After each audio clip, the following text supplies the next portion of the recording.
A single father saved a girl in a wheelchair abandoned in the rain. The truth left him in tears. A story that will change his life forever. Subscribe, like, and comment where you're watching from. The March rain fell heavily on the streets of Maple Heights, turning Tuesday morning into a grey spectacle that perfectly mirrored Robert Sanders' mood. At 42, the businessman had learned to calculate every variable in his life with the same mathematical precision he applied in his tech company, TechWave Innovations. His greying hair, always styled with gel, began to show droplets of rain as he watched from the panoramic window of his 15th-floor apartment. "Dad, are you taking me to school today?" The sweet voice of Emily echoed through the spacious, minimalist living room. The 8-year-old girl, with her brown curls inherited from her mother and her father's piercing green eyes, held her pink backpack tightly against her chest. Her expression carried that childlike expectation that Robert always struggled not to disappoint. "Of course, Princess. Just let me finish reviewing these reports," Robert replied, adjusting his glasses as he typed quickly on his laptop. Every movement he made was calculated, from the way he organized the papers on his mahogany desk to how he timed each activity of the day. The intercom buzzed, interrupting his morning routine. Robert frowned. It was exactly 7:15 in the morning, and he wasn't expecting any visitors. Mr. Johnson, the doorman, had a worried voice as he spoke through the intercom. "Mr. Robert, sorry to bother you, but there's a situation down here that needs your attention. It's about a girl." "A girl? What kind of situation, Mr. Johnson?" Robert set aside his laptop, his voice taking on the executive tone he used to resolve problems. "It's hard to explain over the intercom, sir. Could you come down? It's urgent." Robert looked at Emily, who was finishing her chocolate milk. "Emily, put on your jacket. We'll go down for a minute, and then I'll take you to school, okay?" They both took the mirrored elevator down to the ground floor. Robert noticed how Emily watched the glowing numbers descend, a habit she had developed since she was little. The lobby of the building, with its Italian marble and always impeccable flower arrangements, contrasted drastically with the scene awaiting them at the entrance. Outside, sheltered only by the glass awning, a young girl in a wheelchair was huddled, visibly shaking. Her long dark hair was completely soaked, and she held a worn backpack against her chest, as if it were her only possession in the world. The wheelchair, clearly used, had one wheel slightly crooked, and her clothes, a faded blue hoodie and worn-out jeans, were drenched. "Mr. Robert, she's been here since 5 in the morning," Mr. Johnson explained quietly, running a hand through his greying hair. "I tried to talk to her, but she just says she's waiting for someone. She doesn't want to. Come inside, doesn't accept water. I'm worried, sir. With all this rain, she could get sick." Robert approached the young girl, who appeared to be about 16 years old. Her large, expressive brown eyes showed a mix of determination and vulnerability that struck him unexpectedly. There was something familiar about her face, although he was sure he had never seen her before. "Hi," Robert said gently, crouching down to her level. "I'm Robert. Are you okay? Can I help you with anything?" The young girl looked up, studying him for a moment. When she spoke, her voice was clear and firm, despite the visible tremor in her body. I was waiting for someone, but I think they're not coming." "Who were you waiting for?" Emily asked, appearing beside her father with genuine curiosity. "Are you cold?"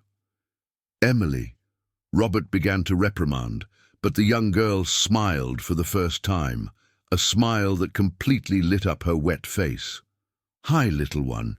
Yes, I'm a bit cold," she admitted, looking at Emily. "But I'm used to it." "Dad, she can't stay here in the rain," Emily declared with the determination that characterized children when they see an obvious injustice. Robert felt something stir within his chest, a feeling he had buried 3 years ago when he lost Marina.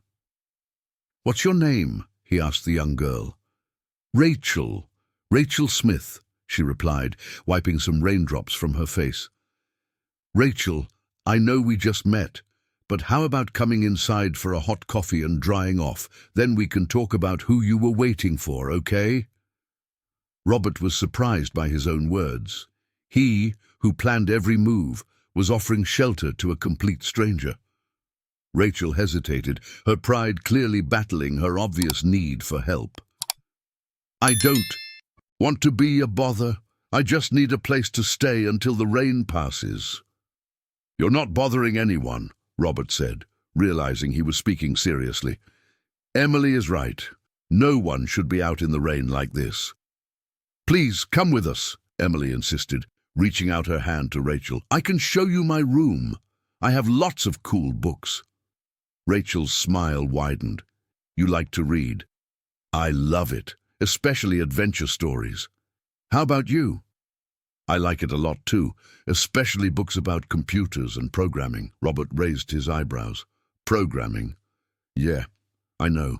It sounds strange for someone my age, but I've always liked technology, Rachel explained, a slight blush coloring her pale cheeks. Dad works with computers, Emily exclaimed excitedly. He has a really big company. Emily, Robert murmured, but he was studying Rachel with renewed interest. What kind of company? Rachel asked, genuinely curious. Software development and tech solutions for businesses, Robert replied. But now let's go upstairs. You need to warm up and dry off before anything else. As they rode the elevator up, Robert observed how Rachel examined the surroundings. He discreetly observed the luxurious environment around him. There was no envy in his eyes, only an intelligent curiosity that intrigued him. Emily chattered excitedly about her school, her friends, and her favorite books, and Rachel responded with genuine interest, asking questions that showed she was truly listening. In the apartment, Robert showed Rachel the guest bathroom. There are clean towels in there. Emily, go grab one of the sweaters that are too small for you. It should fit Rachel. While Rachel dried off, Robert prepared coffee and looked out the window at the rain that continued to fall. Something about that morning had changed the course of his perfectly planned day, and for the first time in years, he didn't feel anxious about the unexpected. Dad, Emily whispered, tugging at the sleeve of his shirt. Rachel looks sad. Can we make her smile? Robert looked at his daughter, seeing the genuine compassion in her green eyes. Of course, Princess. Let's do what we can. When Rachel emerged from the bathroom, wearing one of Emily's sweaters, which was a bit snug but at least dry, Robert noticed for the first time how beautiful she was. Her dark hair, now just damp, framed a delicate yet determined face. There was a strength in her movements, a dignity in her posture that contrasted with her vulnerable situation. Thank you, she said simply, but Robert could hear a world of emotion in that word. You're welcome. Now, how about you tell us your story while we have coffee? The aroma of freshly brewed coffee filled the apartment's open kitchen, creating a cozy atmosphere that contrasted with the storm outside. Robert served the coffee in his favorite white porcelain cup and prepared hot chocolate for Emily and Rachel. The glass dining table, usually occupied only by him and his daughter, now accommodated 3 people, a simple change that somehow made the space feel less lonely. So, Rachel, Robert began, sitting across from her, you said you were waiting for someone. Would you like to tell us what happened? Rachel held the mug of hot chocolate between her hands, as if trying to absorb all the warmth possible. Her eyes scanned the apartment, from the abstract paintings on the walls to the bookshelf filled with technical books and a few novels that belonged to Marina. Robert noticed how she observed everything attentively, as if memorizing every detail. I lived in a group home in Maplewood, she began, her voice low but firm. Hope House, run by Sister Mary. I've been there since I was 5. 11 years in the same place? Robert asked, mentally calculating her age. Yes, My mother left me there when she found out I had spinal issues. She couldn't take care of me." Rachel took a sip of the hot chocolate, avoiding Robert's gaze. "Sister Mary always said that one day my mother would come back, or that a family would adopt me." Emily, who had been quiet until then, leaned forward. "And she never came back?" "No, little one, but I understand. She was very young, worked as a housekeeper and could barely support herself. A child with a disability." Rachel shrugged, a gesture that tried to mask the obvious pain in her voice. Robert felt a tightness in his chest. As a father, he couldn't imagine abandoning Emily, no matter the circumstances. "And what happened yesterday? Why were you waiting for someone here?" Rachel hesitated, nervously fiddling with the strap of her worn backpack. "Yesterday morning, a social worker showed up at Hope House. She said she needed to talk to me about a special opportunity. She mentioned that a family had expressed interest in meeting me." "What family?" Robert asked, although something in his instinct already suspected the answer. "She didn't give names, just that they were important, successful people who lived in Westwood. She said they wanted to offer me a chance for work and study." Rachel looked directly at Robert. "She gave me this address and told me to be here at 6 in the morning. Robert frowned. 6 in the morning is very early for a meeting, don't you think?" "I thought the same thing, but—" Rachel sighed deeply. "When you spend years waiting for an opportunity, any chance seems too good to question."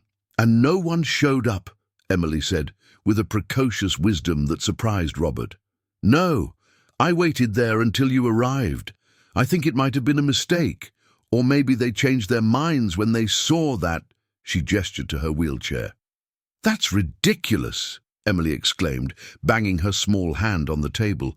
"People who judge others by their wheelchair are silly." Rachel smiled, a genuine expression that lit up her face. "You're very smart, Emily." Robert was processing the story, his analytical mind working. Something didn't add up. "Rachel, did you bring any documents from that social worker? A card? A paper with official information?" "Yes, here it is." Rachel opened her backpack and pulled out a crumpled paper. Robert examined the document. It was a simple letter without an official letterhead, with the address of his building handwritten on it. "This doesn't look official," Robert murmured, studying the handwriting. "What name did she give?" "Carla Sanders. She said she worked for Child Protective Services in the Central Region." Robert took out his smartphone and quickly searched. "Rachel, there is no Carla Sanders in Child Protective Services in the Central Region. In fact, this document has no characteristics of official correspondence." Rachel's face paled. "Do you think that it was all a lie?" "I'm not sure, but something is definitely not right." Robert stood up, walking to the window. The rain had lessened, but the sky remained overcast. "Do you have any idea why someone would do this?" Rachel shook her head, clearly confused and hurt. "I don't understand. Why would someone make me leave Hope House if it wasn't true?" "Wait," Emily said, with the simple logic of a child. "If she made you leave home with a lie, that means you have nowhere to go back to." Today, the realization hit Rachel like a punch. Sister Mary traveled yesterday to St. Anne's Shrine, a pilgrimage she makes every year. She won't be back until next week. The other caregivers, they will think I ran away. "Don't you have the phone number for Hope House?" Robert asked. "I do, but the landline has been broken for weeks. Sister Mary always said she would send it to be fixed, but—" Rachel swallowed hard. "And I don't have a cell phone." Robert sat back down, observing the young woman in front of him. She was clearly trying not to show panic, but he could see the fear in her eyes. "It's okay. We'll figure this out step by step. First, you're staying here today. I'm not going to leave you on the street." I can't accept that. You don't even know me, and I— Honey is right, Emily interrupted, placing her small hand over Rachel's. Family helps family, and now you're part of our family.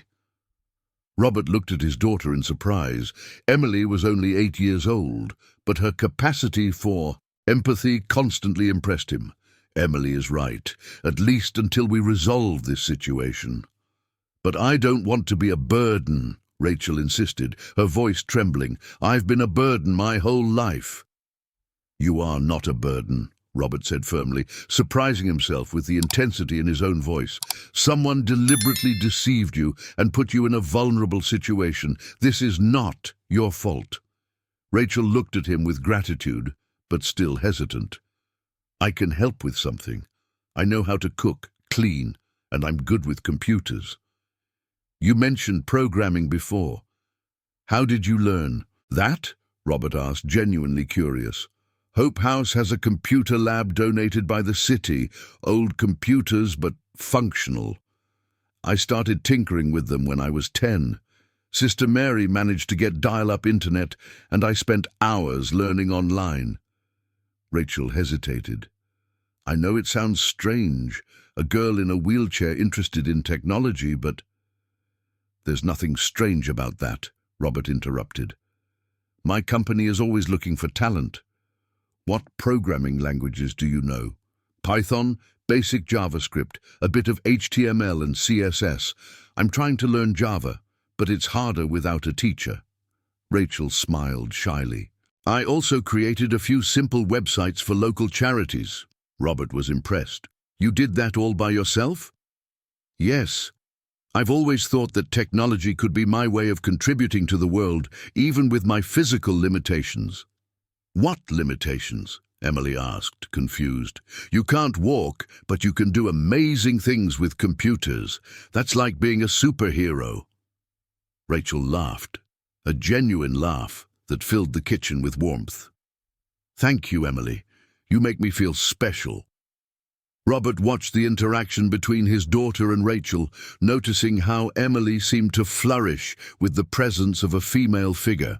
Since Marina's death, he had worried about the lack of female influences in Emily's life. Well, Robert said, glancing at the clock.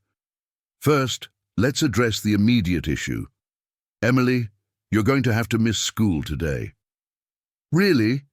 Emily clapped her hands, excited, but only because we need to help Rachel get in touch with Hope House and find out who played this cruel trick on her. Robert grabbed his phone. I'm going to call my lawyer too. If someone is impersonating a social worker, that's a crime. Rachel watched him, still processing the unexpected generosity. Why are you doing this for me? You don't know me from anywhere. Robert paused, reflecting on the question. Why was he doing this? He, who avoided complications, who planned every aspect of his life to avoid painful surprises like the one he had experienced with Marina's death. Looking at Rachel, he saw something he couldn't explain, a strength, a dignity that touched him deeply. Sometimes, he finally said, life puts people in our path at the exact moment we need them. Maybe you were waiting for the wrong family at the right address. Emily nodded vigorously. It's destiny, just like in the movies. Rachel looked at the two of them, tears forming in her eyes. For the first time in years, she felt something she had almost forgotten how it was. Hope. Robert's home office was a perfect reflection of his personality, organized, efficient, and technologically advanced. 3 monitors arranged in a semicircle on a dark wood desk, a shelf filled with technical books, and a few business recognition trophies. The walls were decorated with minimalist art and a framed photo of Marina holding baby Emily, the only sentimental concession in a purely professional environment. Impressive, Rachel murmured, her eyes scanning the technological setup as Robert adjusted the desk height so she could use the computer comfortably. Feel free to use it, Robert said, pulling a chair for Emily, who watched everything with fascination. Let's try to track down this fake social worker while I call Dr. Smith, my lawyer. Rachel positioned herself in front of the keyboard with a familiarity that surprised Robert. Her fingers danced across the keys with precision and speed, opening multiple tabs in the browser with an efficiency that rivaled his own programmers. "Wow, you type super fast," Emily exclaimed, resting her chin on her hands as she watched. "When you spend years practicing on old computers with bad keyboards, you learn to be efficient," Rachel smiled. "I'll start by searching for the name Carla Johnson in public records from Child Protective Services." Robert dialed his lawyer's number, glancing sideways at how Rachel navigated the government systems with impressive skill. Dr. Smith answered on the third ring. "Robert, what a surprise! How are you, my friend?" "Hi, Smith. I need your help with a peculiar situation." Robert quickly explained Rachel's case, from finding her in the rain to the suspicions about the fake social worker. "This is very serious, Robert. Impersonating a public servant is a crime, and if this girl is a minor, we're talking about possible kidnapping or trafficking." Dr. Smith's voice took on a grave tone. Are you sure you can trust her?" Robert looked at Rachel, who was focused on the screen, patiently explaining to Emily how government databases worked. "Yes, Dr. Smith, I do." "All right. I will contact the police and the district attorney's office. They need to investigate this. As for the girl, you need to regularize her situation immediately. She can't remain as a guest indefinitely." "What do you suggest?" "First, let's locate someone responsible for her at Hope House. Then, if necessary, you can file for temporary custody while we investigate the case." Robert hung up the phone, feeling a weight in his stomach. Temporary custody. He hadn't considered the legal implications of sheltering Rachel. His carefully organized life was quickly becoming complicated. "Dad," Emily called. "Rachel found something important." Robert approached the table. Rachel had opened several windows on the computer, showing records from Child Protective Services, lists of public officials, and even social media profiles. "There is no Carla Johnson working in child protection agencies throughout the metropolitan area," Rachel explained, pointing at the screen, "but I found something interesting." She opened a new tab, displaying a profile on a social media site. The photo showed a woman in her 40s with bleached blonde hair and a forced smile. The name was Carla dos Santos Silva. "She works for a company called Family Solutions, Inc., Rachel continued. "From what I could gather, they offer adoption and domestic work mediation services." Robert frowned. "Domestic work? That doesn't make sense for an adoption agency." "Exactly. And look at this." Rachel clicked on another tab, showing complaints on consumer protection websites. Several complaints against this company, families that paid for adoption services that never materialized, and girls who were promised job opportunities and disappeared. Robert's blood ran cold. "Do you think that this woman was trying to use me somehow?" "Probably." Rachel saved all the information in a folder. "The question is, why specifically me? And why here, in front of your building?" Emily, who had been quiet during the technical explanation, suddenly perked up. "Maybe she was trying to kidnap you to make you work as a slave." "Emily!" Robert exclaimed, but Rachel shook her head thoughtfully. "Actually, she might be right. Orphaned girls with disabilities are easy targets for human trafficking.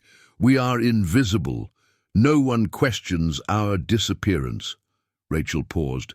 "But that still doesn't explain why specifically in front of this building." Robert picked up his phone again. "I will pass this information to Dr. Smith immediately, and we will call Maplewood, trying to speak with someone from Hope House." After several phone calls, they finally managed to contact Mary Johnson, one of the longest-serving caregivers at Hope House. The woman sounded clearly worried. "Rachel, my dear, where are you? We arrived here this morning and your bed was empty." "Mrs. Johnson, I can explain." Rachel quickly told her about the fake social worker and that she was now at Robert's house. "What kind of story is this, girl? No social worker came here yesterday. And Sister Mary left explicit orders that you were not to leave the house until she returned?" Robert took the phone. "Mrs. Johnson, this is Robert Sanders. Rachel is safe with me. We believe she was the victim of an attempted kidnapping." "Kidnapping? My God!" The woman's voice trembled. "But who would do such a thing?" "We are investigating. Please send all of Rachel's documents to my lawyer. We need to regularize her situation immediately." After another hour of phone calls and bureaucratic procedures, Robert hung up the last phone and leaned back in his chair, exhausted. Rachel had remained at the computer, researching more information about the suspicious company, while Emily drew on a piece of paper beside her. "I found something else," Rachel said softly. "It seems that Family Solutions has a pattern. They target orphaned girls between 14 and 18 years old, preferably with some disability. They promise them work as domestics in wealthy households, but they never reach their destination," Robert completed grimly. "Exactly. And they usually choose addresses of real, successful people as bait to seem legitimate." Robert looked at her with growing admiration. "How do you know so much about online investigation?" Rachel blushed slightly. "When you can't go out much, the internet becomes your window to the world. I learned to research, verify sources, track information. It was like a game to me." "More than a game," Robert murmured. "You have a real talent for this." Emily looked up from her drawing. "Rachel, can you teach me to use the computer like you do?" "Of course, little one. But first, how about we have lunch? All this investigation has made me hungry." Robert checked the clock and was surprised to see it was already noon. "You're right. How about we order a pizza?" "I can cook if you want," Rachel offered. "I know how to make some simple but tasty dishes." "You don't have to. I want to. Please let me contribute in some way." Robert nodded, realizing how important it was for her to feel useful. In the kitchen, Rachel examined the available ingredients and began preparing a mushroom risotto with the mushrooms Robert had in the fridge. Her movements were efficient and confident, adjusting the height of the sink and stove as needed. "Where did you learn to cook like this?" Robert asked, watching her saute the mushrooms with professional technique. "Sister Mary believed that all boys and girls should know how to cook, sew, and take care of a home. She said those skills were tools of independence." Rachel smiled fondly. "She is an amazing woman, strict but fair." "And she took care of you all these years?" "Yes, is the closest thing to a mother I ever had." Rachel's voice softened. "That's why I worry. When she comes back and finds out what happened, she will be proud of how you stood up for yourself," Emily declared, appearing in the kitchen with her drawing. "Look, I drew our new family." Robert picked up the paper and felt something tighten in his chest. Emily had drawn 3 figures holding hands: a tall man with glasses, a small girl with brown curls, and a young woman in a wheelchair with a big smile. "It's beautiful, Princess," Robert said, his voice slightly choked. Rachel looked at the drawing, her eyes filling with tears. "Thank you, Emily. It's been a long time since anyone included me in a family."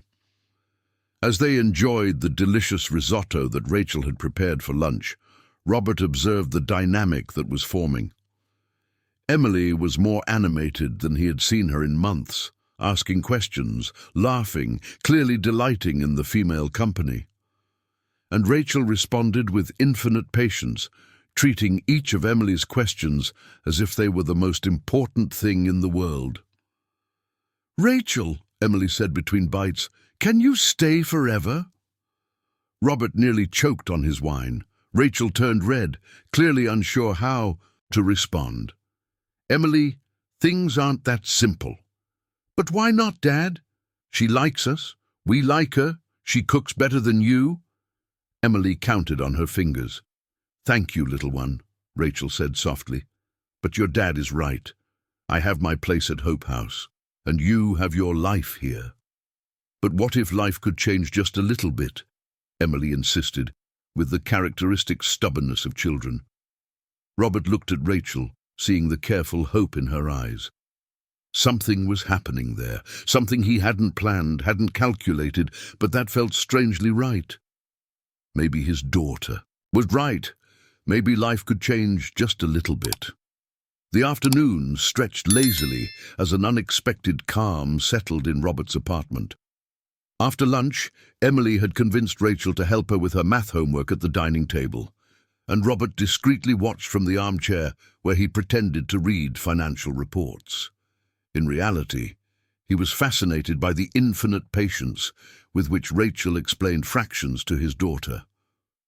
So, if I have a pizza and cut it into 8 pieces and eat 3, how many are left? Rachel asked, drawing circles in Emily's notebook. 5 pieces, Emily replied, excitedly. Or 5/8 of the pizza. Perfect, you understood just right. Rachel smiled, and Robert noticed how her face lit up when she was teaching. The intercom rang, interrupting the tranquil moment. Robert answered, and Mr. Johnson's voice echoed through the apartment. Dr. Robert, there's a Dr. Smith down here, says he's your lawyer, and there's also a lady who identified herself as a social worker. She wants to talk about the girl. Robert felt his stomach tighten. Have Dr. Smith come up. As for the social worker, ask her to wait in the lobby. I'll go down to talk. To her. Rachel had visibly paled. What if it's Carla? What if she came to get me? Nothing is going to happen to you, Robert said firmly, stepping closer to her. Emily, go to your room and stay there until I call you, okay?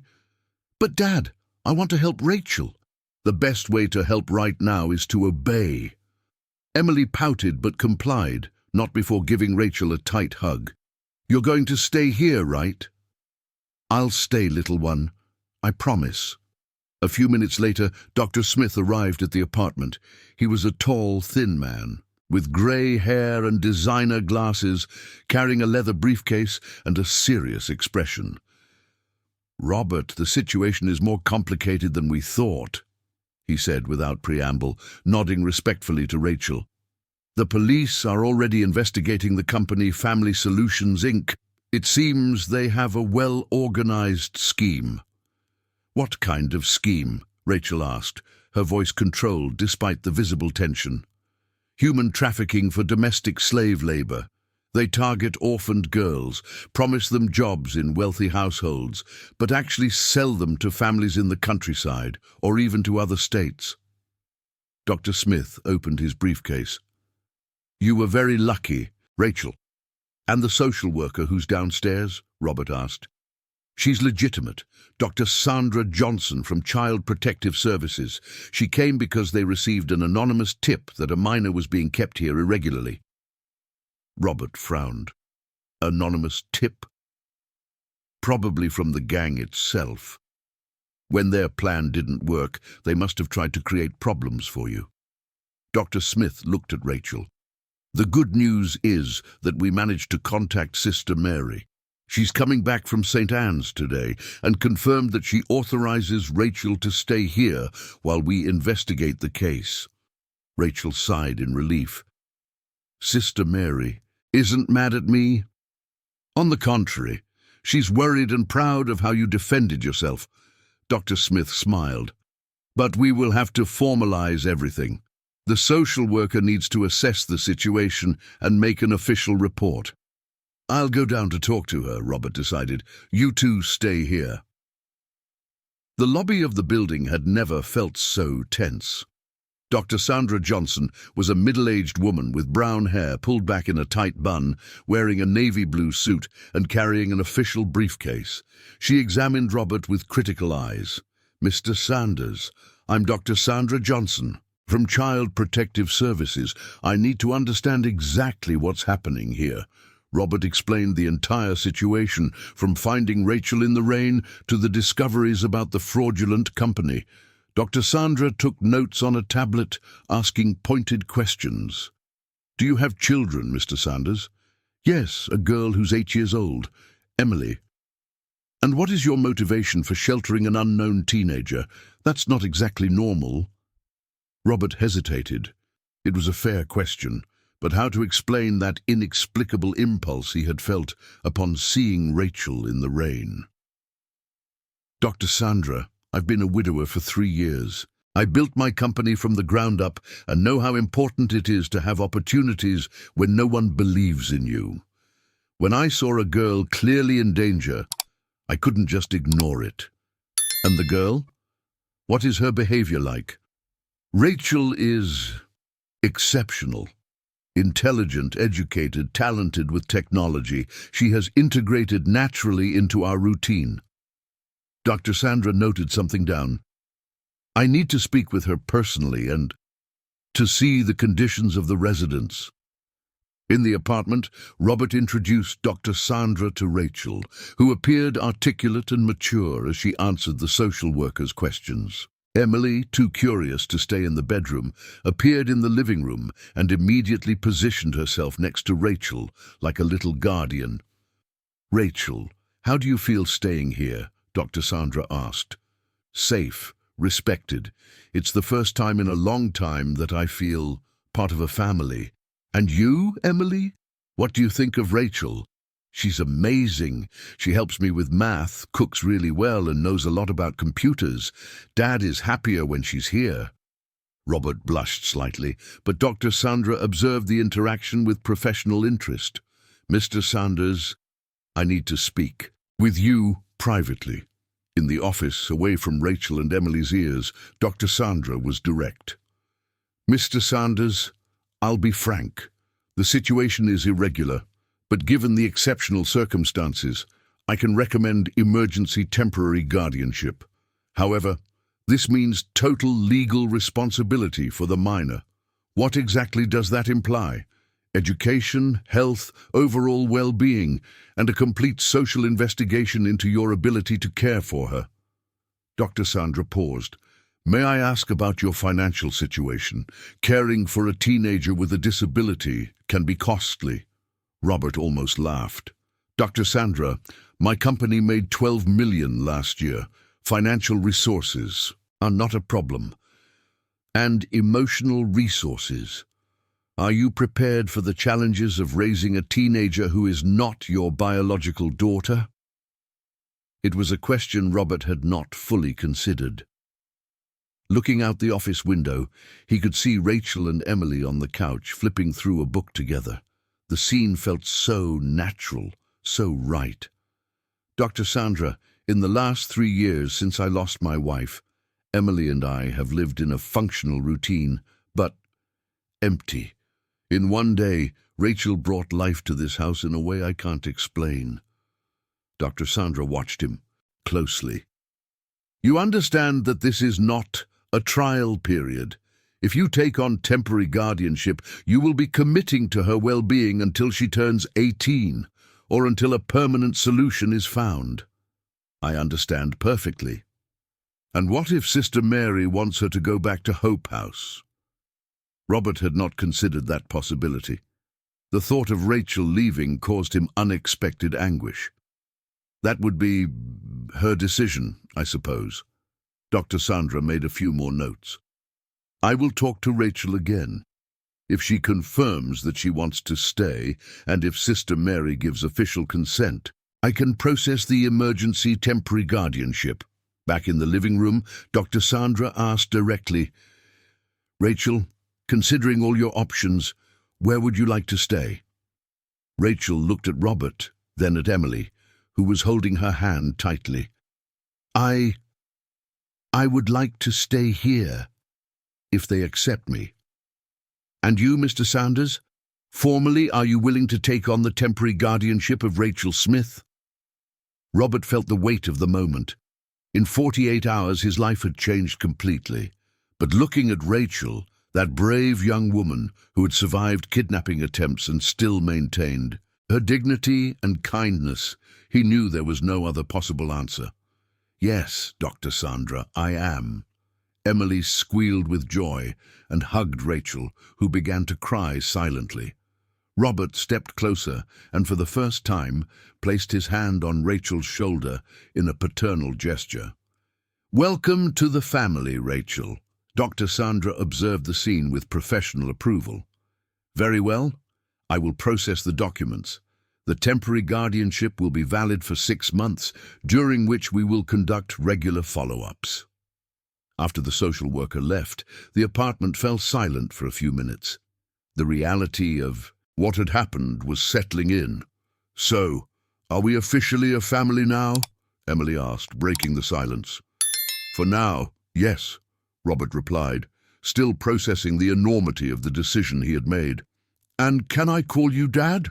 Emily asked Rachel, mixing up the pronouns in her excitement. Rachel laughed, wiping her tears. "Little one, I'm not your dad, but I can be your big sister." "Sister!" Emily clapped her hands. "I've always wanted a sister." Robert watched the two girls planning how it would be to share a room, do activities together, and felt a mix of joy and terror. His controlled and predictable life had officially ended, and surprisingly, it didn't scare him as much as it should have. In fact, for the first time in 3 years, he felt completely alive.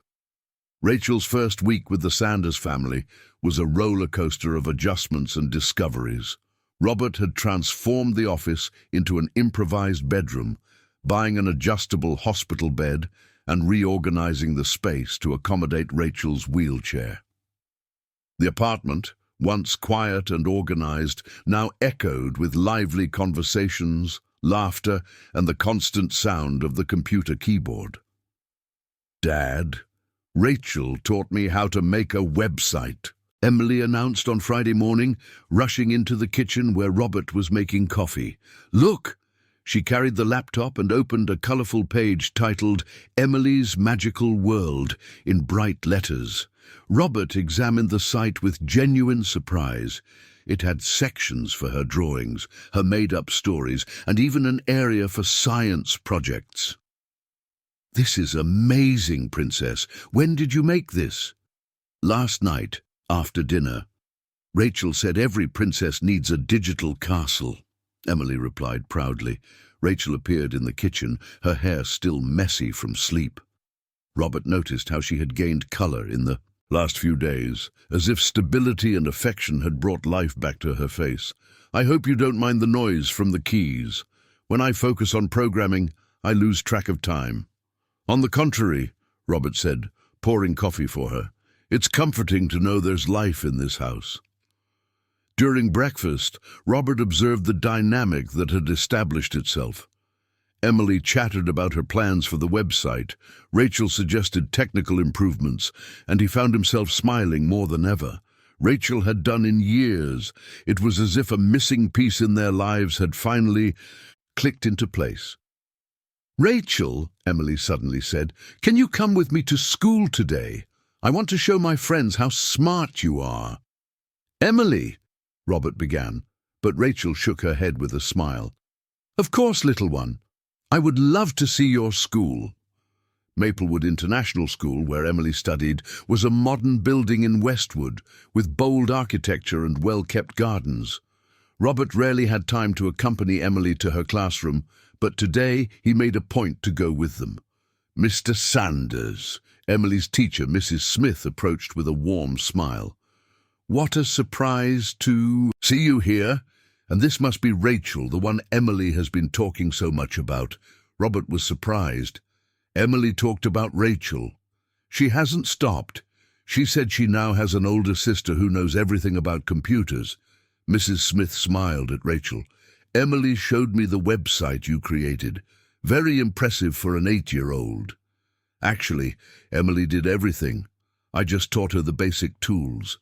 Rachel said modestly, "Even so, it's clear you have a knack for teaching.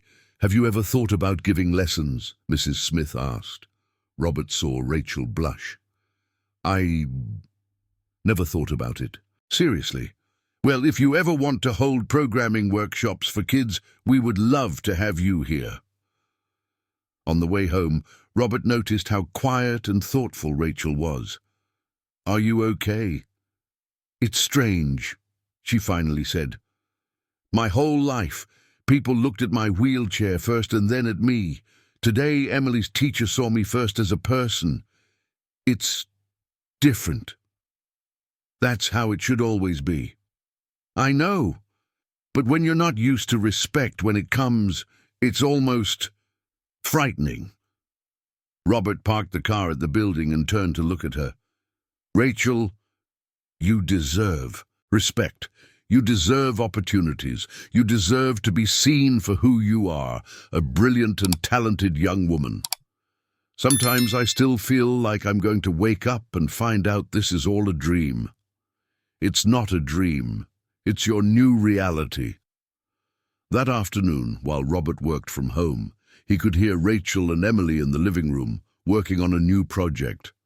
Curious, he quietly approached and saw they were creating a simple app to organize household chores. "If we use different colors for each type of task, it will be easier to visualize," Rachel explained, coding in real time. "And we can add points when we complete them, like a game," Emily excitedly suggested. Robert was impressed by the complexity of what they were creating. It was a functional app with an intuitive interface and features that many companies would pay a lot to develop. "Girls, can I see what you're doing?" "Sure, Dad. We're making an app to organize our home," Emily explained enthusiastically. Robert examined the code on the screen. It was clean, well commented, professional. "Rachel, this is amazing. Where did you learn about app development?" "Online tutorials, mostly, and a lot of practice," she replied, clearly pleased with the recognition. "Have you ever thought about working professionally in programming?" Rachel hesitated. "It's always been a dream, but who would hire someone like me?" "Someone like you? You mean talented, dedicated, and creative?" Robert sat down next to them. "Rachel, my company is always looking for good developers. If you want, I can introduce you to my technical team." "Really?" Rachel's eyes lit up. "Completely serious. In fact, I'm thinking of offering you an internship, part-time, so it won't interfere with your studies." "Studies?" Rachel looked confused. "Oh, I forgot to mention. You're going back to school. I've already researched schools that have inclusive education programs to complete high school." Rachel was silent for a long moment, processing the information. When she spoke, her voice was choked. You would do that for me?" "We will do it with you," Robert corrected. "Family is about supporting each other's dreams." That night, after Emily went to bed, Robert and Rachel stayed in the living room talking. It was the first time they were truly alone for an adult conversation. "Robert," Rachel said, "can I ask you something?" "Of course." "Why are you doing all this? And don't tell me it's just kindness. No one changes their whole life out of kindness." Robert was surprised by the directness of the question. Rachel might be young, but she had a maturity that impressed him. "Do you want the honest answer?" "Always." Robert looked at the picture of Sarah on the shelf. "Since Sarah died, Emily and I have been living functionally. We had routines, responsibilities, but we didn't have joy. You brought joy back into this house. But that doesn't explain why you're investing so much in me," Robert smiled. "You're not going to let anything slide, are you? Not when it comes to understanding my place in the world. All right, the truth is that I see a lot of myself in you. When I started my company, no one believed that a poor kid from the East Side could compete with established companies. I had to prove my worth every day, and you see the same in me. I see someone with immense potential who has never had a real opportunity to show it. And I see someone who, despite all the adversities, has maintained her kindness and determination." Rachel was quiet for a moment. What if I disappoint you? Impossible. How can you be so sure? Robert looked directly at her. Because in 1 week you've already proven to be braver, more talented and more determined than many people I've met in my entire life. You faced a kidnapping attempt, helped in your own investigation, adapted to a completely new family, and still found time to teach programming to an 8-year-old. Rachel smiled, but Robert could see tears forming in her eyes. You're the first person who sees me this way. Then all the other people were blind. Robert, can I call you Dad? The question hit him like a bolt of lightning. Robert felt his heart race, a mix of emotion and responsibility washing over him. It would be an honor, Rachel. She leaned in and, for the first time, gave him a hug, a warm embrace. Robert returned it, feeling how small and strong it was at the same time. In that moment, any doubt he might have had about his decision to adopt her disappeared completely. Welcome officially to the family, daughter. When they separated, both were crying. Now, Robert said, wiping his eyes, how about we discuss your career plans? Because I have a feeling you're going to revolutionize the tech world.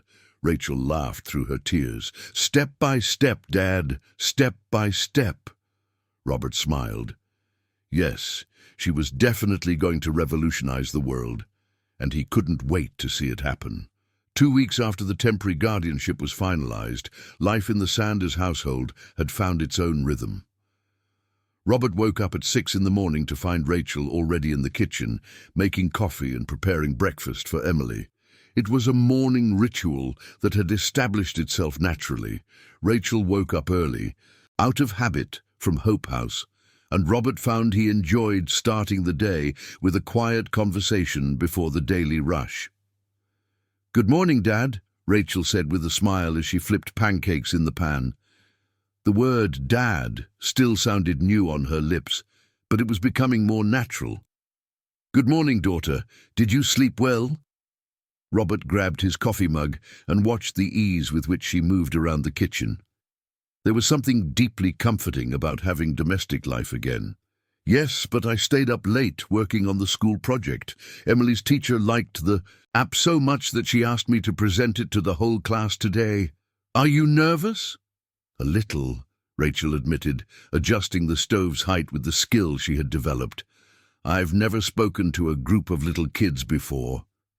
You'll do perfectly. You have a natural gift for teaching. Emily appeared in the kitchen still in her pajamas, hair messy and sleepy eyes. I smell pancakes. Good morning to you too, Princess, Robert laughed, ruffling his daughter's curls. Rachel, are you nervous for today? Emily asked, sitting at the table. A little bit. What if the other kids don't understand?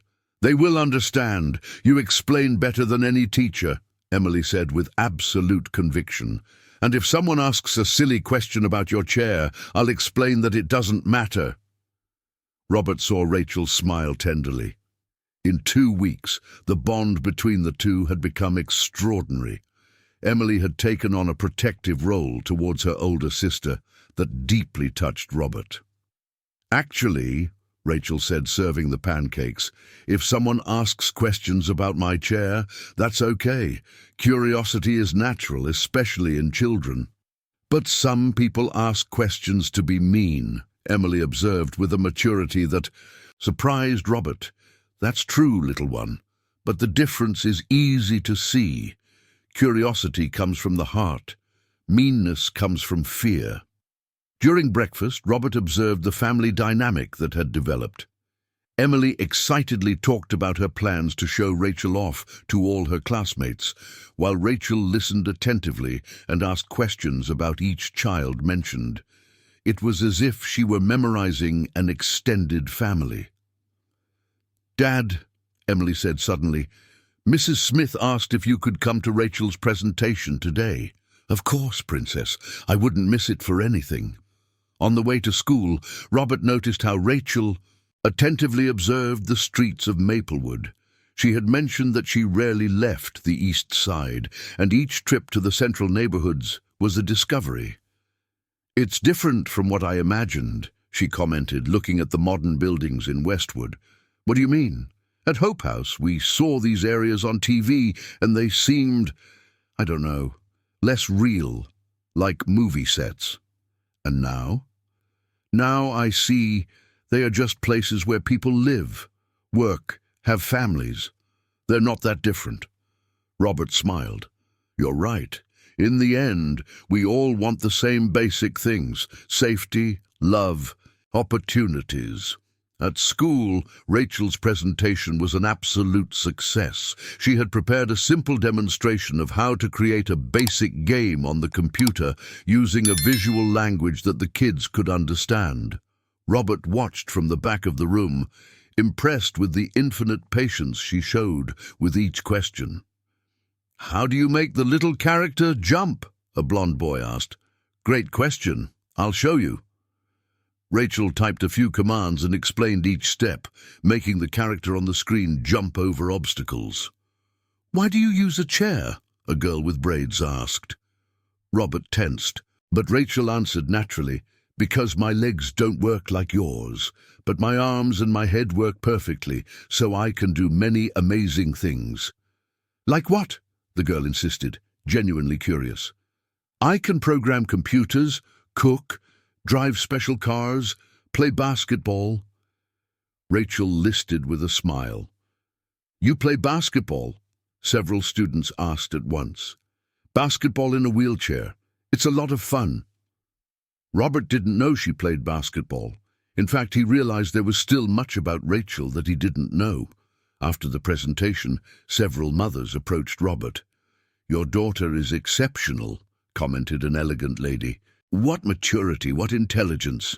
Adopted daughter," Robert corrected automatically, but then wondered why he felt the need to make the distinction.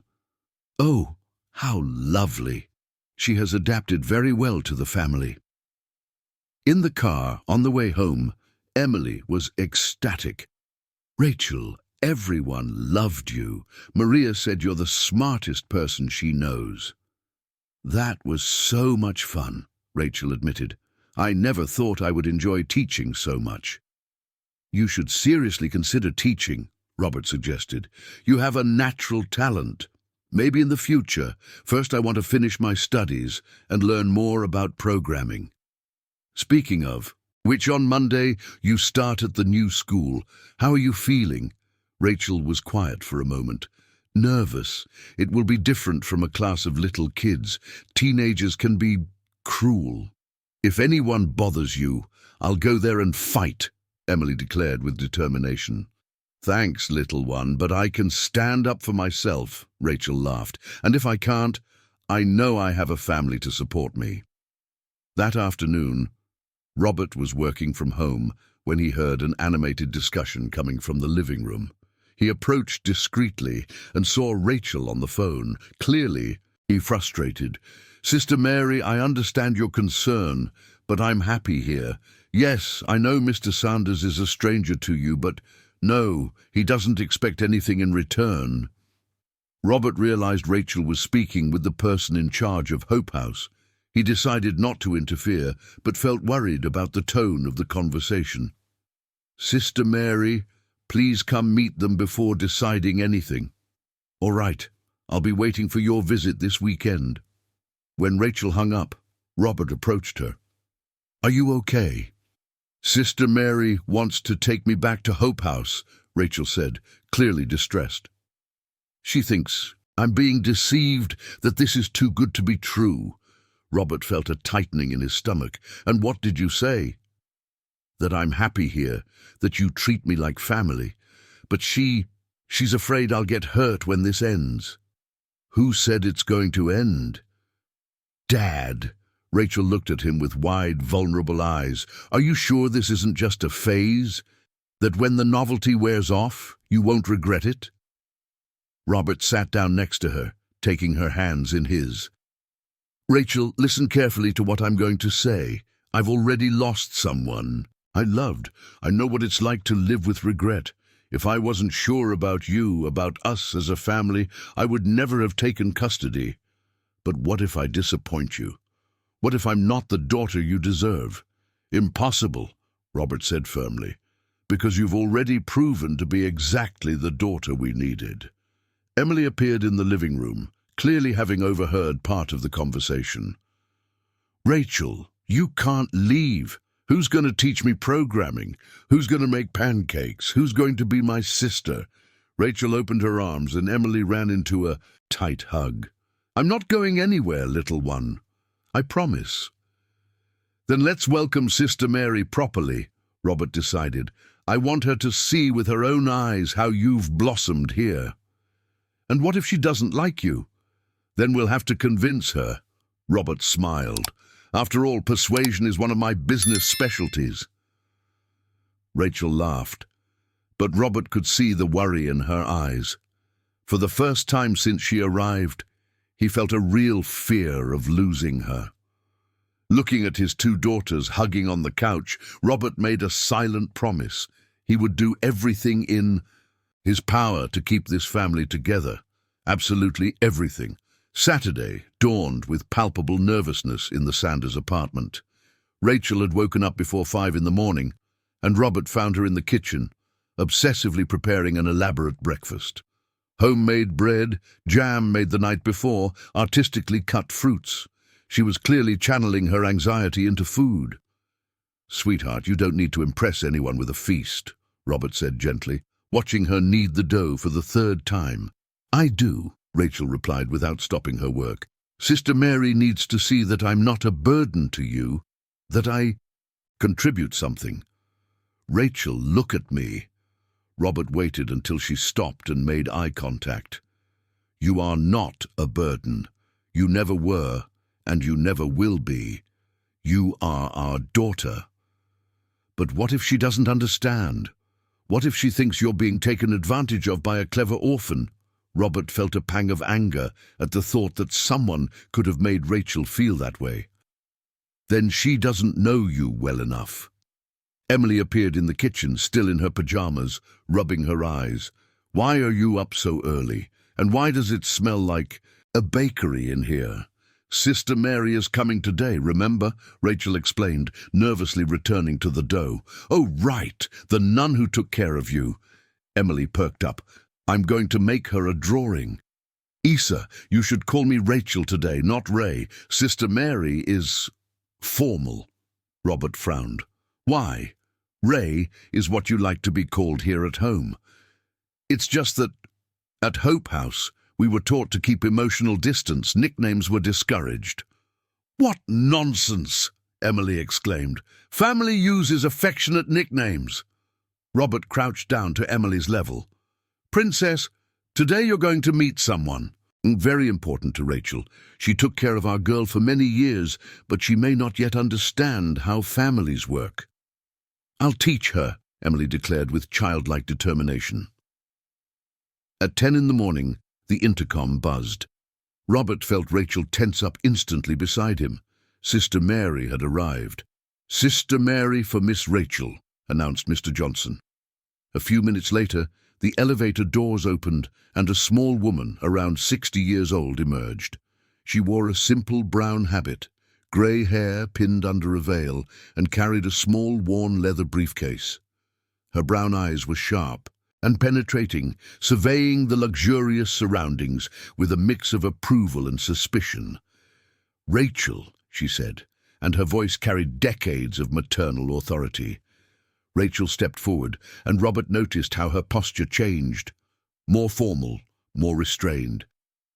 "Sister Mary, thank you so much for coming. Mr. Sanders." Sister Mary offered him a firm handshake. "I appreciate you taking care of our girl, but I need to understand exactly what is happening here." "It's a pleasure to have you, Sister Mary. This is my daughter Emily." Emily, who had dressed in her best blue dress for the occasion, performed a small curtsy she had practiced. "Nice to meet you, Sister Mary. Rachel has told me so much about you." Sister Mary smiled for the first time, her stern face softening. "What manners? And how lovely you are, child." During breakfast, Robert observed Sister Mary discreetly examine everything around her. She sincerely praised the food Rachel had prepared, but her eyes were constantly moving, assessing. "Mr. Sanders, may I ask about your motivation for fostering Rachel?" "Of course. Initially, it was instinct. A girl in danger needed help. But it quickly became something deeper." "Deeper how?" Robert chose his words carefully. Carefully. "Sister Mary, I've been a widower for 3 years. My wife Sarah was a nurse and had a huge heart for those in need. When I saw Rachel, I felt that Sarah was guiding me to do the right thing. And now she is my daughter. Simple as that." Sister Mary turned to Rachel. "And you, girl, how do you feel here?" "Happy, Sister Mary, happier than I remember being." "And your studies, your responsibilities?" "I will start at a new school on Monday, and Mr. Sanders, my dad, offered me an internship at his company." "Dad?" Sister Mary raised an eyebrow. Rachel blushed. "Yes, if you allow me, I would like to officially be part of this family."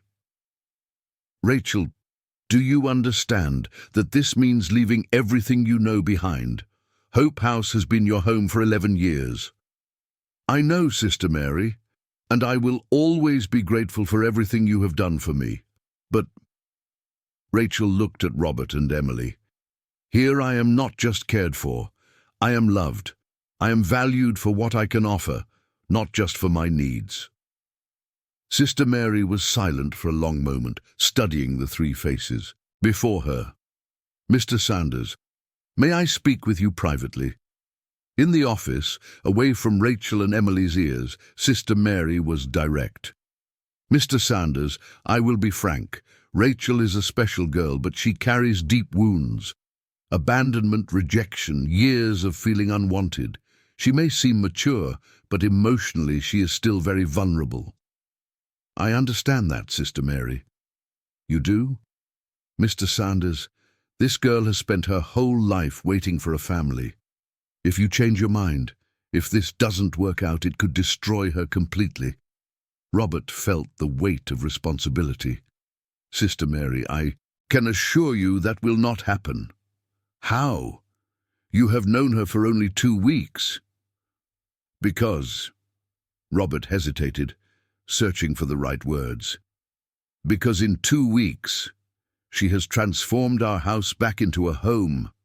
Because my daughter smiles more than she has in 3 years. Because when I look at Rachel, I see infinite potential that just needs an opportunity. And when she becomes difficult, when the honeymoon is over and the real challenges of raising a teenager begin." Robert smiled. "Sister Mary, I have raised Emily from scratch. I know that adolescence is not easy. But I also know that true love does not give up at the first difficulties." Sister Mary studied him for a long moment. "May I see your apartment? I want to understand how she is living." Robert showed her the room he had adapted for Rachel, the bathroom with grab bars he had installed, the modifications he had made to make the entire apartment accessible. "How much did this cost?" she asked, examining the equipment. "It doesn't matter." "It matters to me. I want to know if you are really committed or just doing charity." "About $15,000, Robert replied, honestly. "And it was worth every penny." Sister Mary took notes in a small notebook. "And what are your plans for her education?" "Private school with an inclusive program, then university. I'm thinking of funding a software engineering degree. That's hundreds of thousands of dollars over the years." "Sister Mary," Robert stopped and looked directly at her. "My company made $12 million last year. Money is not the issue. The issue is that Rachel deserves the same opportunities as any talented young person." When they returned to the living room, they found Emily showing Rachel how to do origami, both laughing at their unsuccessful attempts to create a paper swan. "Sister Mary," Emily ran to her, "Rachel taught me that patience is an important virtue. "Oh, really? And what else did she teach you? That different people are not wrong people, they are just different, and that differences make the world more interesting." Sister Mary looked at Rachel with a sparkle of pride in her eyes. Clearly, the lessons she had taught at Hope House were being passed on. "Rachel," she finally said, "come here, girl." Rachel approached nervously. Sister Mary took her hands in hers, her small, calloused hands holding Rachel's firmly. "Girl, for 11 years I have prayed for you to find a family. I prayed for someone to see in you what I have always seen, an extraordinary young woman with a golden heart. Sister Mary, do not interrupt me. Looking at you today, I see something I have never seen before in your eyes. Peace. You have found your place in the world." Rachel began to cry silently.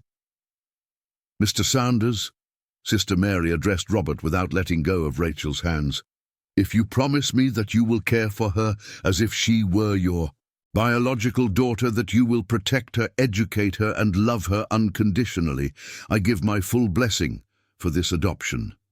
"I solemnly promise, Sister Mary." "And you, Emily, do you promise to be a loving sister?" "I promise forever and ever." Sister Mary finally smiled fully, her stern face transforming into something warm and maternal. "Then God bless this family."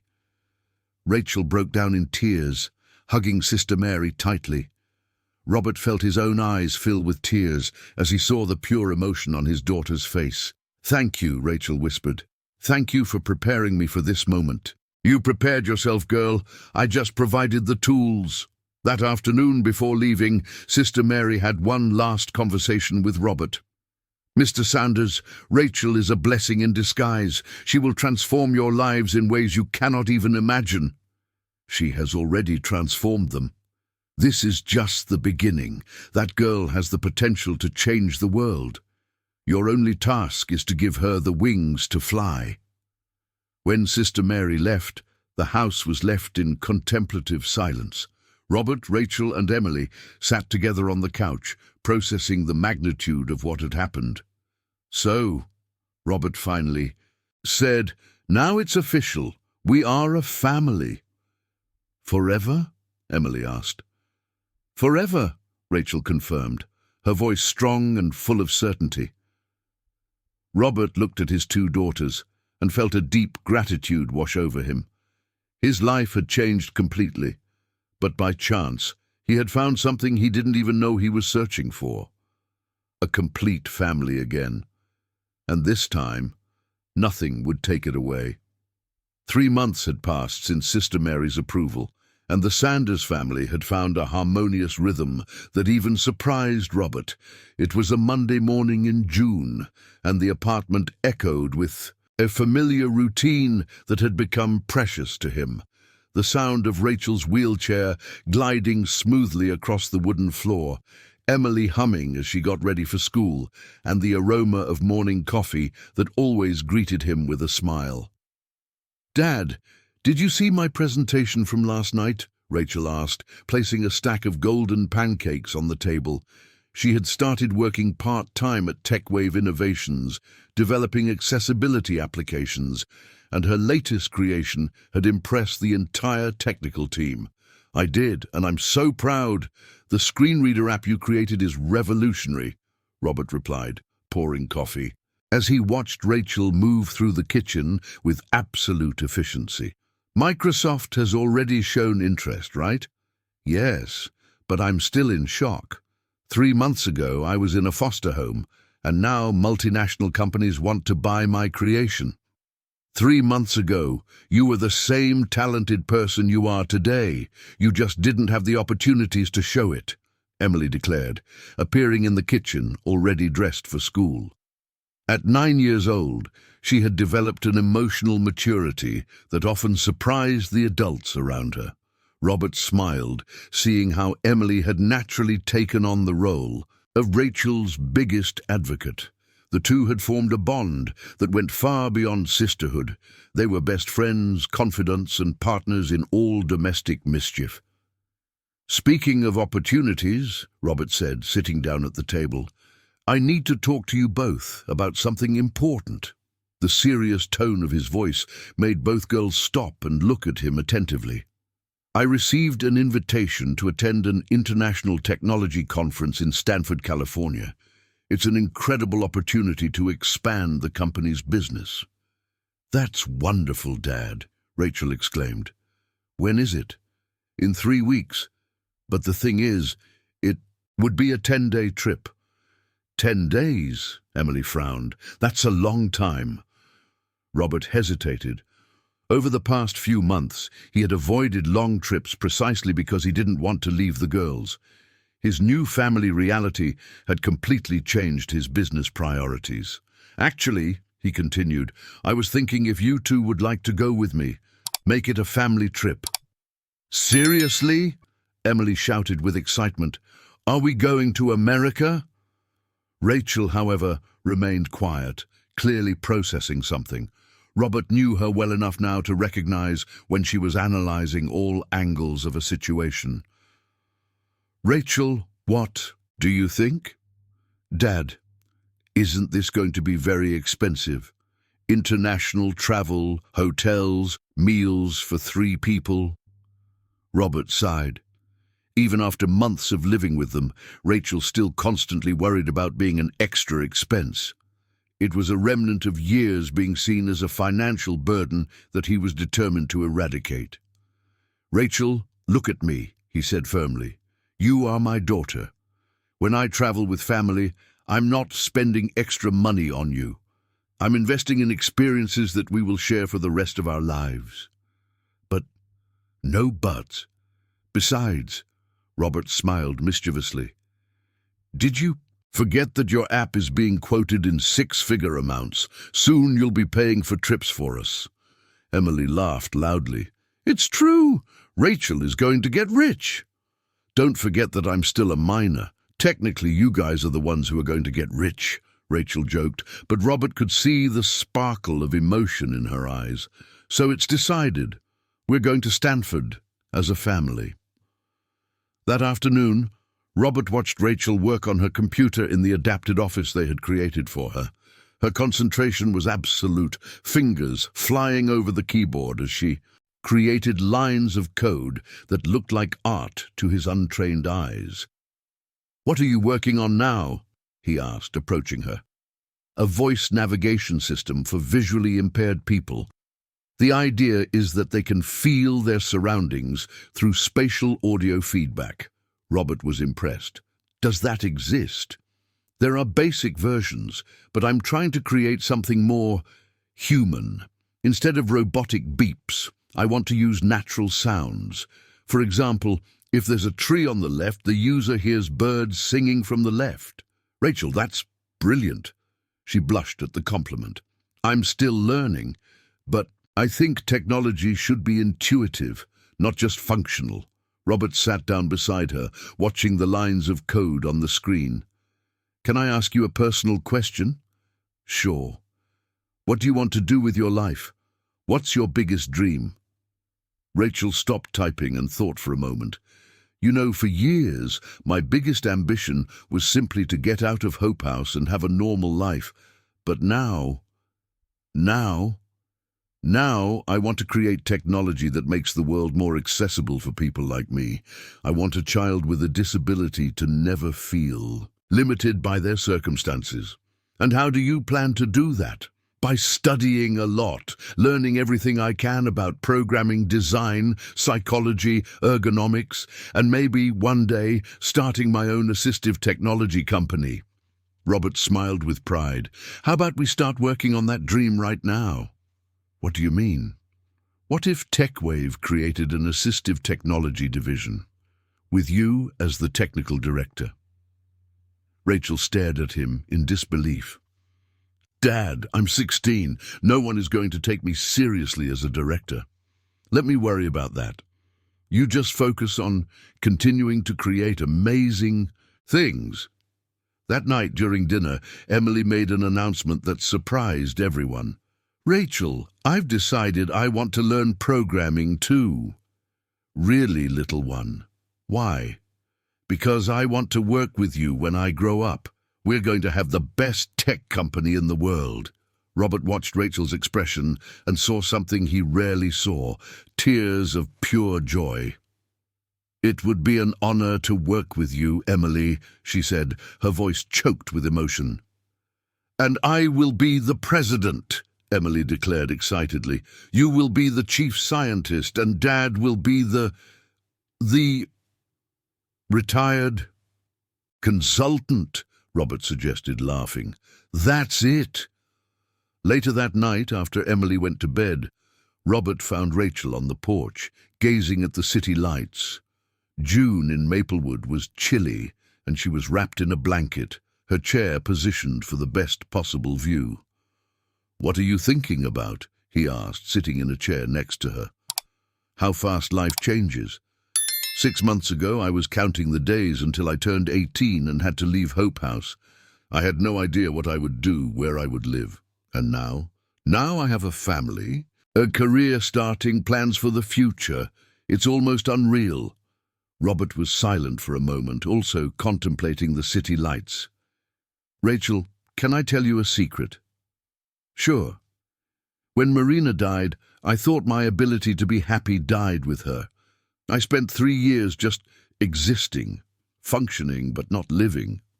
And now I wake up every day excited to see what you and Emily will teach me. You two have given me back the joy of living." Rachel reached out and held Robert's hand. "Thank you for saving me. Thank you for saving us too." "How so?"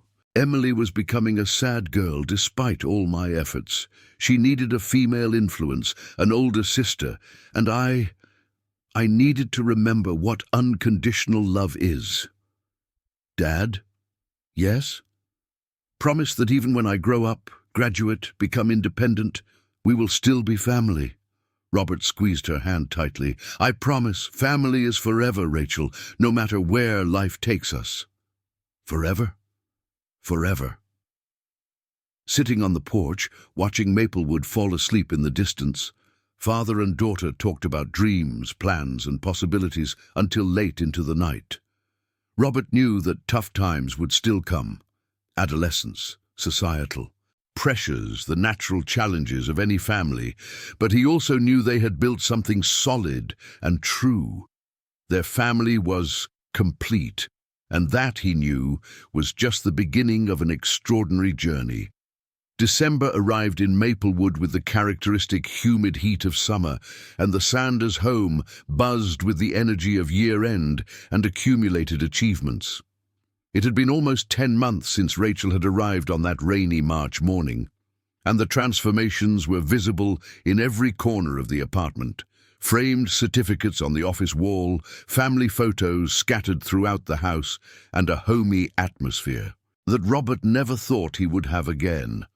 "Dad, you need to see this," Rachel shouted from the living room, her voice filled with an emotion Robert couldn't decipher. It was Saturday morning, and he was preparing a special breakfast to celebrate Rachel's final grades at her new school, all A's, including an honorable mention in advanced math.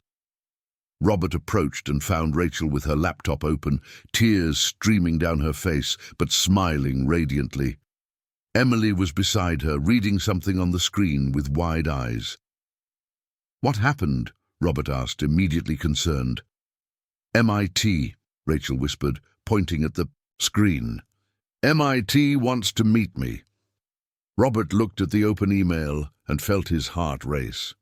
It was an official message from the Massachusetts Institute of Technology, signed by Dr. Sarah Chen, the director of the university's Assistive Technology program. "They heard about my application through the Stanford conference," Rachel quickly explained, her words tumbling over each other. "They want me to participate in a special summer program for young developers. It's MIT, Dad." Robert read the email over Rachel's shoulder, processing the words. 6-week program, expenses paid, opportunity to work with the best researchers in assistive technology in the world. "But that means," Emily began, and Robert saw concern in her green eyes. 6 weeks away from home," Rachel gently finished, "during the summer." I know it's a long time. Robert sat heavily in the armchair, the weight of the decision falling on him. On one hand, it was an extraordinary opportunity, the kind of chance that could completely change Rachel's career trajectory.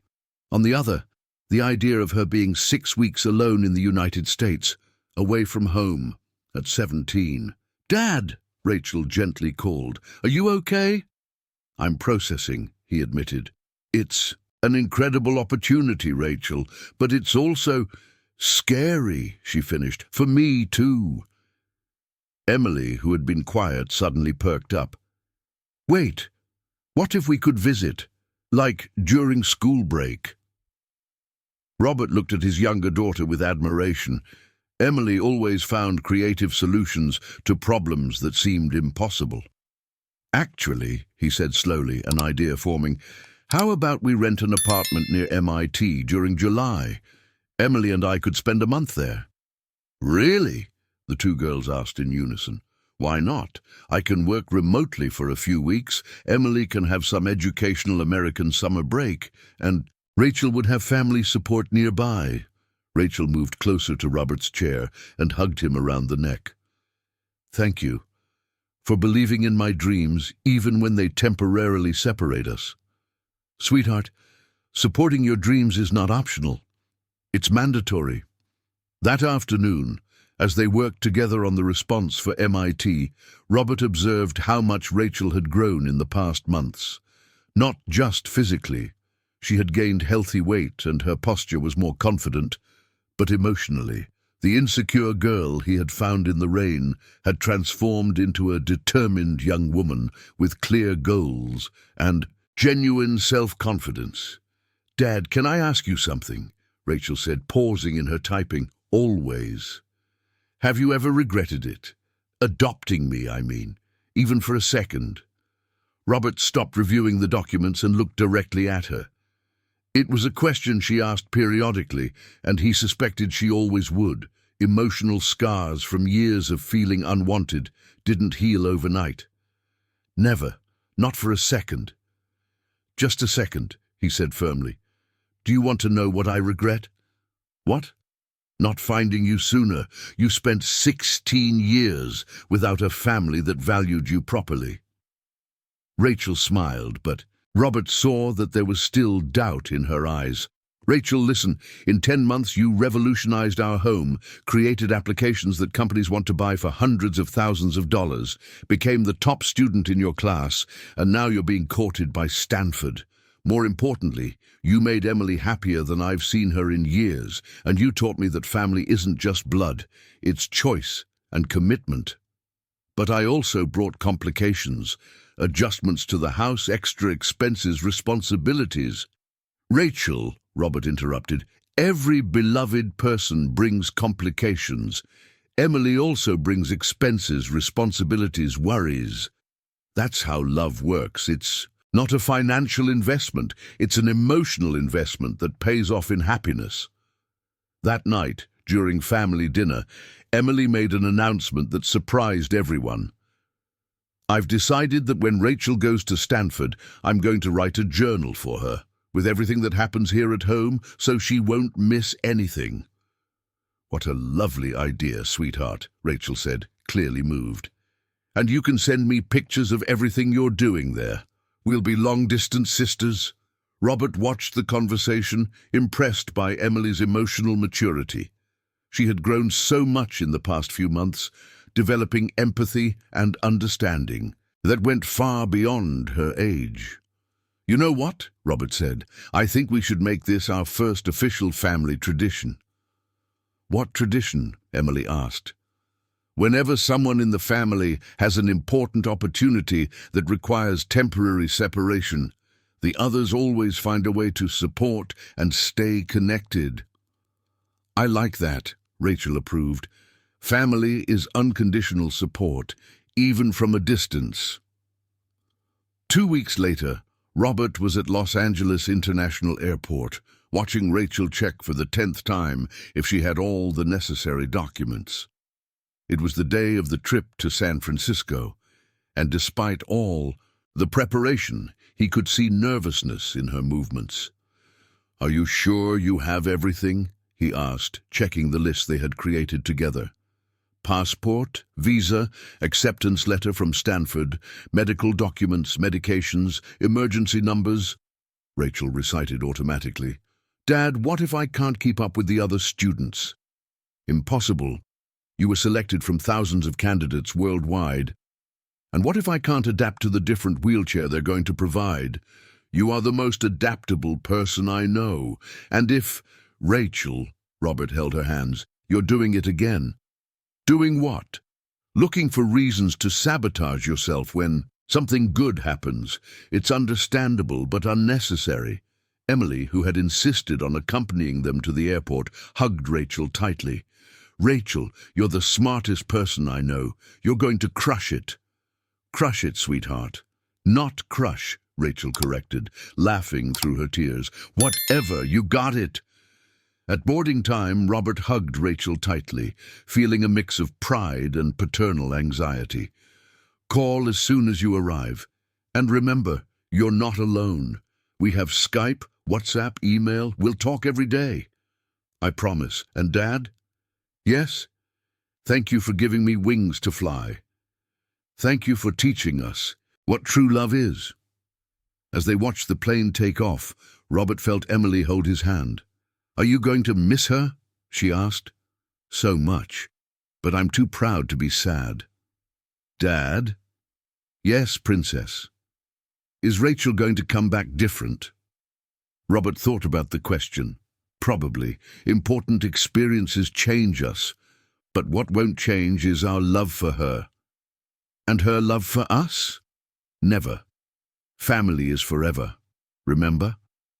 Emily nodded, satisfied with the answer. Walking back to the parking lot, Robert reflected on the last 10 months. His life had completely changed. From a lonely widower, raising a daughter in silence, to the father of 2 extraordinary girls, who taught him daily about courage, compassion, and possibilities. Rachel was flying toward her dreams, and he couldn't be prouder. In a month, they would be reunited in San Francisco. And in 2 months, she would be back home, probably with revolutionary ideas and amazing stories to tell. Their family was growing, evolving, conquering the world. And this was just the beginning. March arrived again in Maplewood, and Robert found himself gazing out the office window, watching the morning rain gently fall over the city. Exactly a year and a half had passed since that rainy morning that changed their lives forever, and he could hardly recognize the man he was before Rachel and Emily transformed their house into a true home. "Dad!" Emily's cheerful voice echoed through the apartment. "Rachel did it!" Robert turned quickly, finding his 2 daughters at the office door. Rachel was holding a tablet with an active video conference, and her eyes sparkled with tears of joy. Emily was bouncing beside her, unable to contain her excitement. "Did what?" Robert asked, although he already suspected something extraordinary from the glow on Rachel's face. "Full scholarship to Stanford!" Rachel shouted, her voice choked with emotion. 4 years fully paid with an integrated master's degree. Robert felt his heart race. It was Rachel's ultimate dream, the opportunity they had worked tirelessly together to achieve, but it also meant, "Dad," Rachel gently called, noticing his expression. "Aren't you happy?" "I'm extraordinarily happy and absolutely terrified at the same time," he admitted honestly. "It's an incredible achievement, daughter, but 4 years—" "Actually," Rachel said, approaching him with a mysterious smile, "I need to talk to you about this." Robert and Emily exchanged glances. There was something in Rachel's tone that suggested a surprise. "Sit down," she said, positioning her chair facing them in the living room. "In the last few months, I've talked a lot with my professors at Stanford, with Dr. Chen, and especially with myself about what I really want for my future." "And?" Emily asked eagerly, "and I discovered that my dreams have changed. Or rather, they evolved." Robert leaned forward, intrigued. "What do you mean?" "Remember the assistive technology division we created at TechWave Innovations? Well, it has grown much more than we expected. We have requests from international companies, partnership proposals from hospitals, NGOs wanting collaborations. Yes, I'm aware of the numbers. They're impressive, Robert agreed. So here's my proposal. Rachel took a deep breath. How about, instead of going to Boston for college, I stay here and we turn our division into the first Brazilian assistive technology startup with international recognition? Robert fell silent, processing the magnitude of what Rachel was suggesting. But MIT, he began. MIT isn't going anywhere.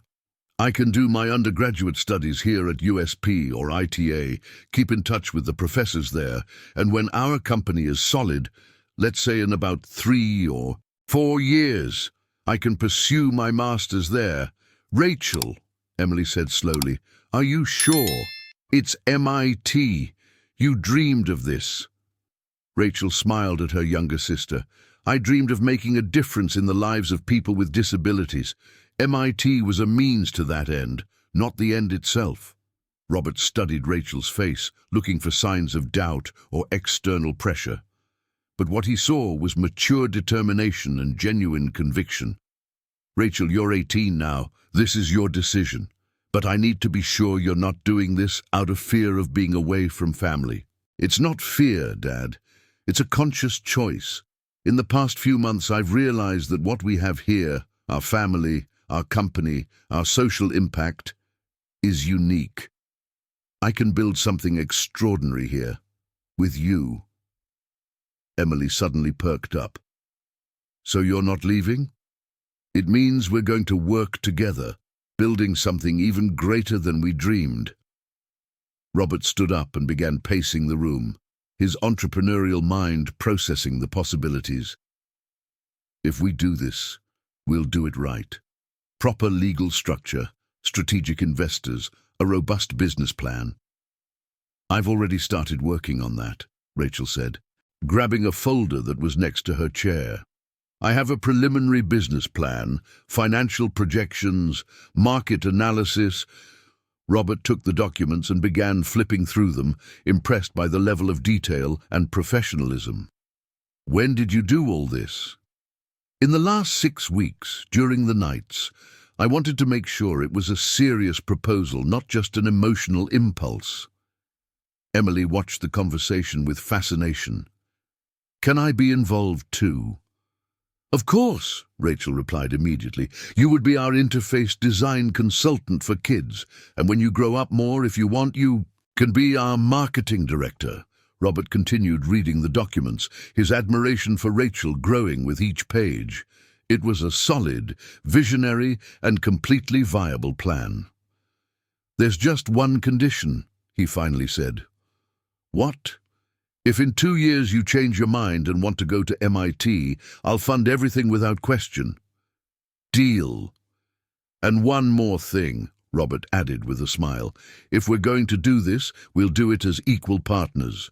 No dad's company giving the daughter an opportunity. Rachel looked at him in surprise. Dad, I can't accept that. TechWave is your...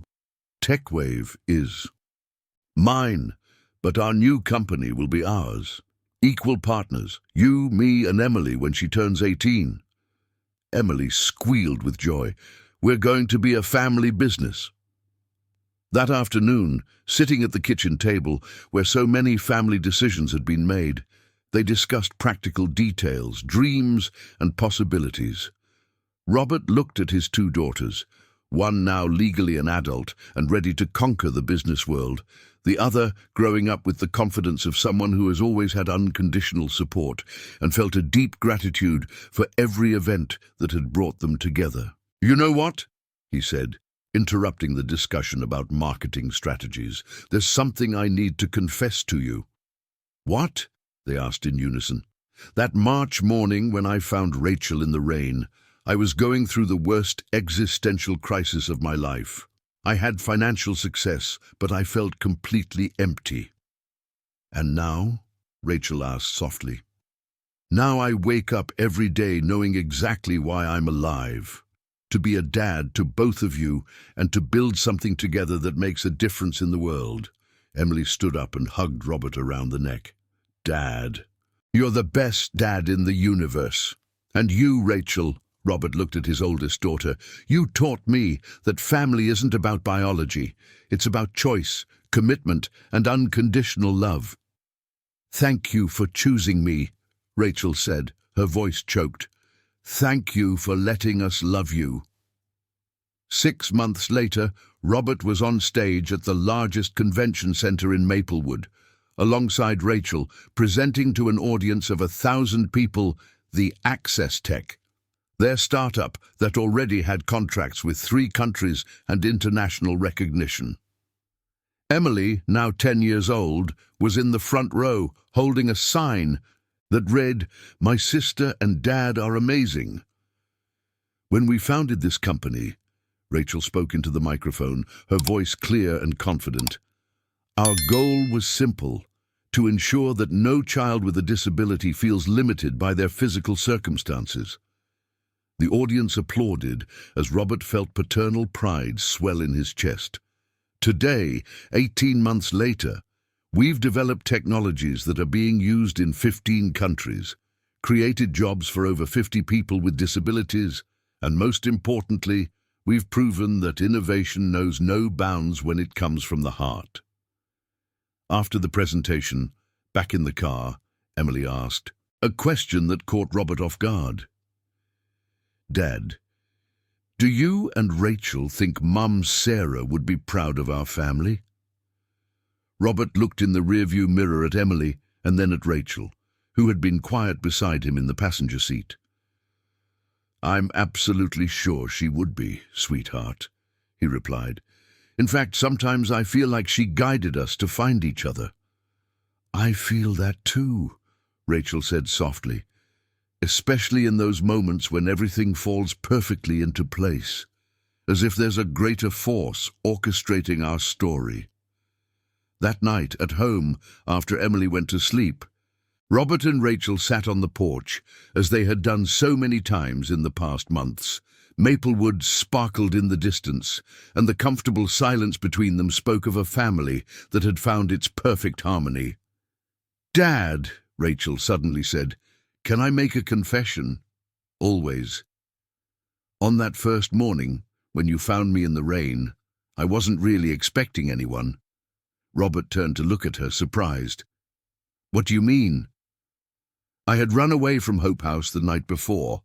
I was desperate, not knowing where to go, and when I saw this beautiful building, I thought maybe I could stay in the lobby until I figured out what to do. Rachel, why didn't you ever tell me this?" "Because when you offered me help, when you treated me like a daughter from the very first moment, I realized I had arrived where I always belonged. The story about the fake social worker even happened, but I was already here by my own choice." Robert fell silent, processing the revelation. "Are you angry?" she asked, concerned. "No," he finally said. "I'm impressed by your courage and grateful that your instinct brought you to our door. Destiny. Destiny." 2 years had passed since that conversation on the porch, and the Sanders family's story had become legend in Maplewood. Access Tech was now one of the country's most promising startups. Emily had won a national award for children's programming, and Robert had discovered that being a dad was his greatest professional achievement. On a rainy March morning, exactly 4 years after the meeting that changed everything, Robert woke up to the familiar sound of movement in the kitchen. He found Rachel, now 21 and freshly graduated in software engineering from Stanford with highest honors, preparing coffee for the family. "Good morning, Dad," she said, smiling. "Good morning, daughter. Ready for the big day?" "Ready."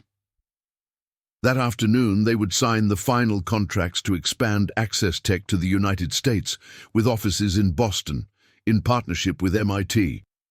Rachel had finally achieved the best of both worlds, building her company in Brazil with the family she loved, while maintaining international connections with the academia that inspired her. Emily, now 14 and already developing award-winning apps, entered the kitchen dressed for the ceremony. "Dad, Rachel, are you ready to conquer the world?" Robert looked at his two daughters, one now a successful young entrepreneur, the other becoming a bright and determined teenager, and felt his heart swell with gratitude. "Princess," he said, hugging them both, "we've already conquered the world. Today we're just going to share our achievement with it." And as they prepared to leave for yet another milestone in the Sanders family's history, Robert looked one last time out the window where, 4 years earlier, he had seen a vulnerable young girl waiting in the rain. On that distant morning, he had saved a life. Today he knew that the one who had truly been saved was himself.